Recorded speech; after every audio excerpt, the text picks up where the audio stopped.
Peace. Welcome to my 10-month and 29-day check-in with No Nicotine. And thank you for clicking on this video. Subscribe if you're new. Thanks for watching. Drop a like, show some support. In today's video, we're going to be discussing what nicotine does and what one will experience from either smoking cigarettes or vaping or chewing tobacco or anything that contains nicotine.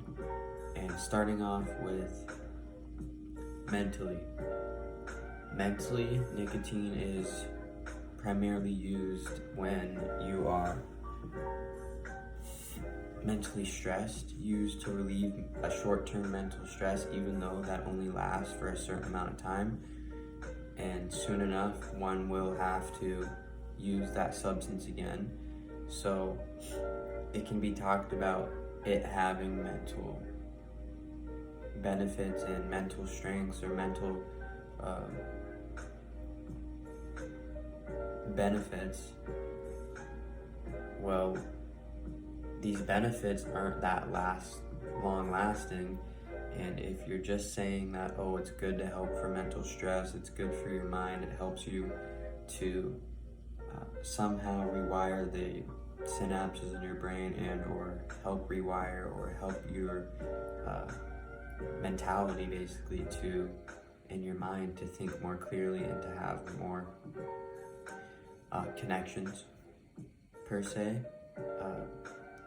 But that's not lasting, and you have to continue doing that. So those mental benefits that one may think they get from nicotine are not great, considering also the physical and other effects that the nicotine has, and the role that the nicotine will play throughout one's process of using nicotine.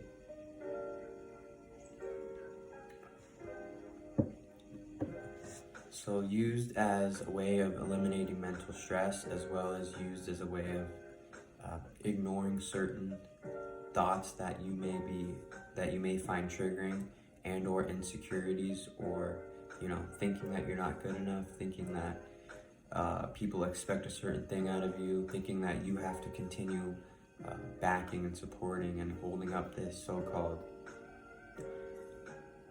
character that society wants you to live by.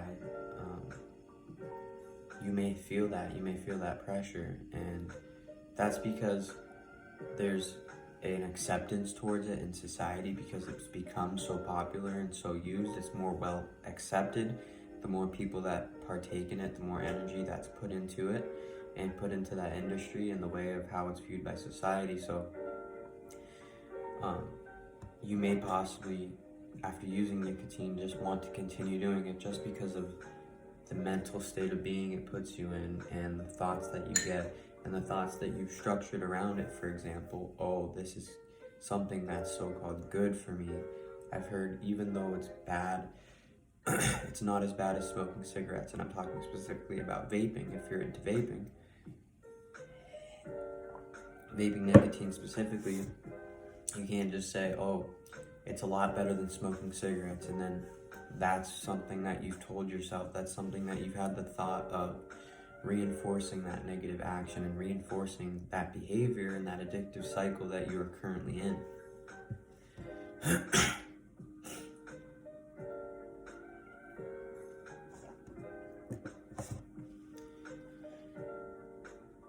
So yeah, it might be better than smoking cigarettes, but you're still constantly using nicotine. You're still constantly only wanting to stay in that mentality and that mental state of being fixed, being comfortable, and being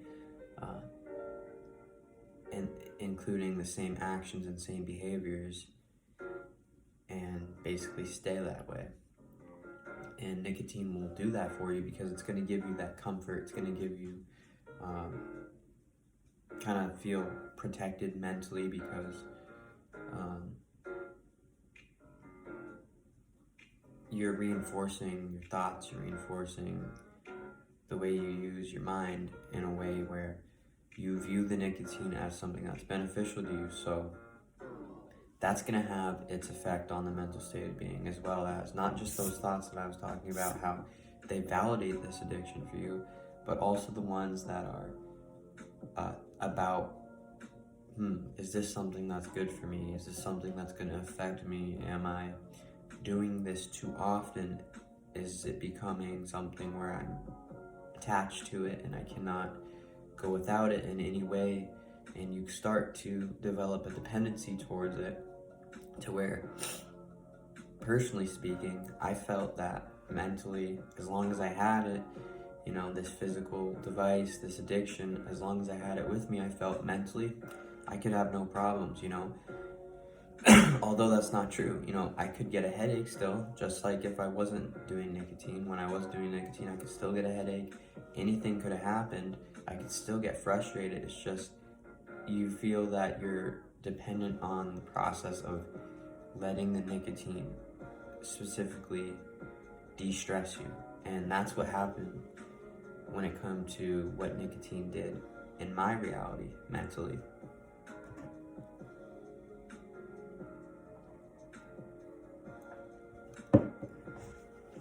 And physically, when we talk about how and what nicotine does physically, well, for one, it's going to get your body into a process of being dependent on the substance. And just like I said, you get this feeling of, as long as I have it mentally, everything will go smooth, I will not have any problems. Same thing can happen physically, because you can almost use it as a way of, this is my stimulation, this is something that gets me up in the morning, this is like my coffee, for example. And it turns into something that you're just used to running and fueling your body with the nicotine, because it feels so good, and you feel like the physical effects, which are lightheadedness, tingling in the body, a feeling of comfort almost throughout the whole body and throughout your bloodstream, and a sense of being able to not have much physical stress and be in a state of relaxation almost, and focused at the same time. Kind of hard to explain, but I did do my best explaining it right there. And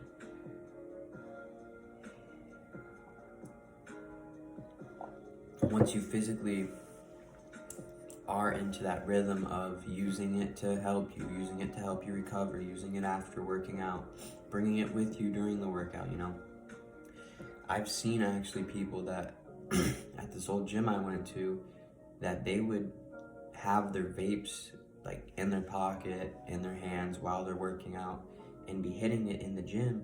And I never thought, like, even at the time I was doing that as well, not bringing it into my workouts, but I was vaping during the time and using nicotine. And I remember saying, I don't have a problem leaving this into my car during my workouts.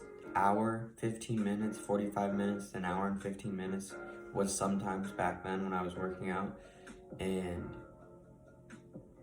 at this gym, it was a great gym and everything like that, but I would leave mine in the car, and just seeing that people would bring theirs with them was a surprise to me. And now that I'm reflecting on it and thinking back on it now, is spectacular to me, because those people were serious about the gym, serious about working out, serious about health, yet they were so involved in, I assume, doing certain activities that go with vaping, for example, maybe drinking, or anything that they're so used to, maybe just using their nicotine, that they cannot go any amount of time without it. They can't even physically be separated from it. And that example just goes to show what nicotine and what vaping and what smoking cigarettes and or anything that you do will have an effect. Any substance that you use or anything that you get into a cycle of will have its effect on you. Think about physically all that you want to do at that point is continue to supply your body with that source and that supply of nicotine, because it's what it wants, it's what you've trained it to behave as, it's your actions have created this repetitive cycle that you're in, and it's up to you to be able to reverse that process and know when it's the right time, and know that this could be affecting me physically in ways that I'm not quite sure of, in ways that I want to still continue doing, even though it may be affecting my health in a way where a time might come where something might happen and you had no idea of knowing, because you can't see inside of your body. You can only know from what you feel physically and what you are for sure about your physical state of being. And that was one thing that definitely motivated me to end up dropping this action, end up stopping nicotine 10 months and 29 days ago. And it for sure helped motivate me, because I was just validating mentally, validating emotionally and spiritually and all other things, validating this addiction. And once I quit, that was definitely a big empowerment, was the fact that, okay, now I'm not allowing my physical state of being to be under this system, to be under this actions that I don't know how it might affect me in a certain way down the road or in the long term. I'm gonna go for probably about a minute. Be right back.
So what I was saying, that physically it's just gonna make you want to always be using nicotine, always be doing this certain substance that you continue doing, that you built this dependency towards.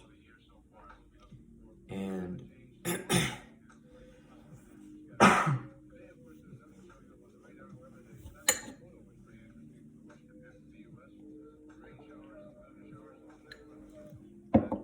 and that's how vaping, that's how using nicotine affects one's physical state of being, by pretty much surrounding that person with people that also use that thing, and socializing through that as a means of communicating and a means of socializing and having a good time. And that's also how it affects the physical state of being. Spiritually, how is it affecting the spiritual state of being? Well, it's flat out, in my experience, was something that stopped my growth and something that stopped me from expanding and becoming truly who I am supposed to be. Now, I'm not going to speak for other people and say that this is what they need in order to grow and to change into their higher self or to their full potential, but I'm going to speak for myself, and that is, I wasn't able to really grow or expand or set myself on a spiritual path or find my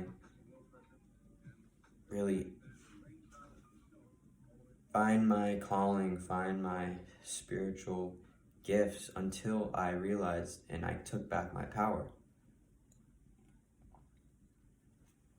And it's about putting myself on that spiritual path once I took back my power, because I did all this pretty fast. You know, I just one day stopped doing all the negative stuff, stopped doing all the depreciative actions, all the things that were going against the self, and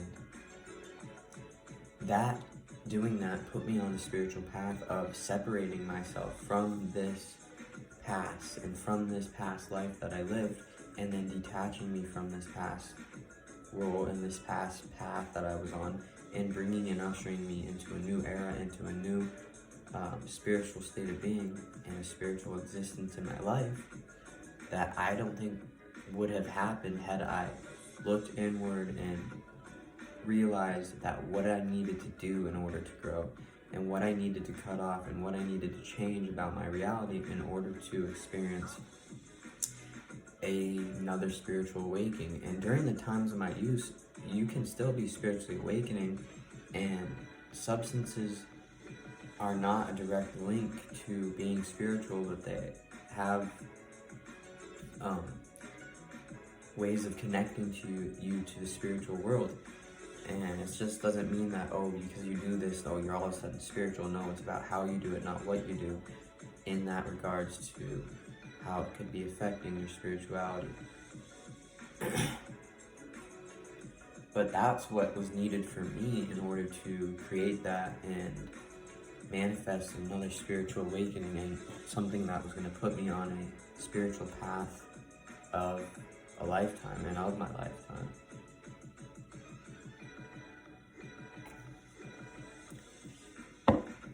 And that really shifted the perspective in me, where I just see the world differently. I see the reality that we're in a lot differently, in a spiritual lens of maturity and grasping of what truly is going on, and what the truth is out of what is happening in today's times. And that was much better, much more easily seen when I was able to, and much more easily experienced when I was able to cut off my addictive behaviors. So I recommend that if you're spiritually lost, if you spiritually feel weak, if you have, say, you feel as if you don't have any spiritual power whatsoever, or any belief in yourself, or all your faith or all your spiritual belief and power has been taken from you, then I suggest going within and realizing what it is for you to put yourself on a spiritual path of greatness and a spiritual path of divinity, and one that is right for you. Emotionally, what'll nicotine do to you? And it'll make you feel good for a long period of time. It'll make you feel comfortable, content for a long period of time. It'll make you feel driven and also not driven at the same time, even more than how they say, you know, THC, it'll make you lazy or something like that. For me, THC, it'll just make me think a lot, and it can make me lazy. But for nicotine, it was either it was helping me focus, or it was making me tired, and it was never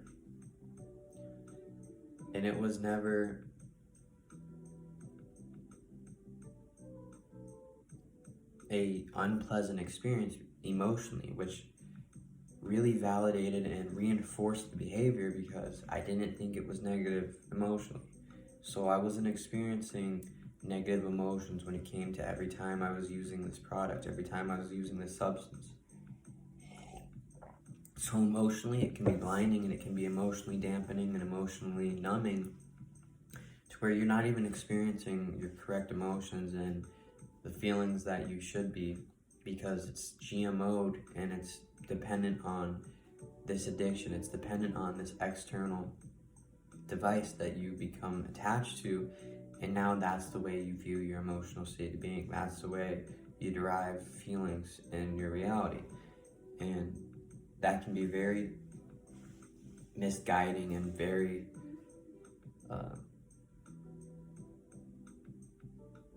misfeeling for people who are having feelings of negativity and not wanting to continue using, even though it's the only thing that makes them feel good, or it's the only thing that, hey, this is something that I've accepted for myself, and emotionally I can't get by without it. Some people have made it an emotional anchor, an emotional. I used to think that people carry it around like some holy accessory because, or a best friend, for example, because it's something that they help regulate their mood with, they help regulate feeling well with, and that's why it becomes so emotionally toxic, and how these individuals become so emotionally toxic because they're dependent on what's over here. So if you're trying to act and react with them, you're not going to get this full person. You're not going to get whatever this person's fully feeling, and you might not understand what this person's fully expressing, and to be honest, what that person's fully expressing might not even be what they mean. It might be some GMO thing, some thing that, oh, I feel this way, but that feeling's not coming from within, it's coming from their dependency and their attachment to something external from them that they've gotten onto, and that's going to leave someone to not be mature. I've said in videos before that it's okay to be youthful, it's okay to be childish at times, it's okay to tap into your younger self and your and be playful or whatnot. That's just not exactly what I'm saying. These are the words I'm trying to use to get you guys to understand. Yeah, but at one time it comes that you need to grow from that and emotionally realize that you're gonna just stay stuck emotionally and not be able to move on with certain things, and for that's not something that you want to experience. And of course, there's always hope. You can reverse this process, reverse the effects, reverse how and what nicotine does to your states of being. And that's why I'm making this video, to tell you guys, anyone that's on a path like mine, anyone that's starting their own path out there that's watching this video, thank you for clicking on the video. Thank you for supporting. I'm sending you strength out there on that mission, on achieving your goals and everything that there is to it. And that's why I'm spreading the awareness about this, because I went through it myself, and I know that there's others out there going through it as well. I'll see you in the next one. Peace.